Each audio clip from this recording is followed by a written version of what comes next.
les signes d'alerte de la pathologie rénale.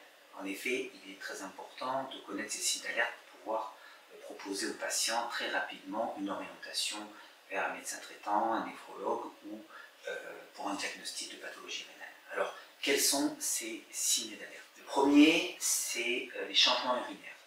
Une oligurie, par exemple, la diminution d'un volume urinaire à moins de 400 ml par jour, ou même une anurie à moins de 100 ml par jour, est un signe important. L'hématurie également, la présence de sang dans les urines, qu'il soit visible ou qu'il soit microscopique, la présence d'une protéinurie, c'est-à-dire la présence excessive de protéines dans les urines, qui peut se traduire d'ailleurs par des urines parfois mousseuses, ou également une dysurie, c'est-à-dire des douleurs, des brûlures au moment de la miction, ou également des infections urinaires récurrentes. Tous ces changements urinaires doivent permettre d'orienter le patient vers une suspicion et un dépistage de la maladie rénale chronique. Le deuxième signe d'alerte, ce sont les œdèmes. Tout gonflement des jambes, des chevilles, des mains, du visage, souvent lié à une rétention hydrosoudée, peut être le signe d'une insuffisance rénale ou d'un syndrome néphrotique. Le troisième, c'est l'hypertension artérielle. Toute hypertension artérielle soudaine, résistante ou mal contrôlée, surtout chez les jeunes et en cas de maladie rénale chronique, est très importante.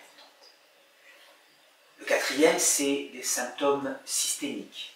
La fatigue intense, la faiblesse, la léthargie, qui peut être liée à l'anémie ou l'accumulation de toxines, le prurite, avec des démangeaisons généralisées, souvent dues à l'urémie, ou une perte d'appétit, avec des nausées, des vomissements, un goût métallique dans la bouche, peuvent signer des signes d'une insuffisance rénale avancée.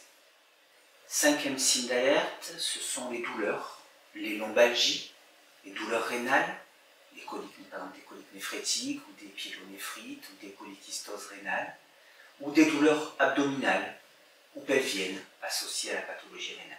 Sixième signe d'alerte, ce sont les atteintes systémiques, la fièvre, les frissons, une infection rénale comme la pyélonéphrite par exemple, la perte de poids inexpliquée, signer une maladie chronique ou une suspicion de cancer rénal, l'essoufflement ou les douleurs thoraciques, qui peut signer des œdèmes pulmonaires ou des péricardites urémiques.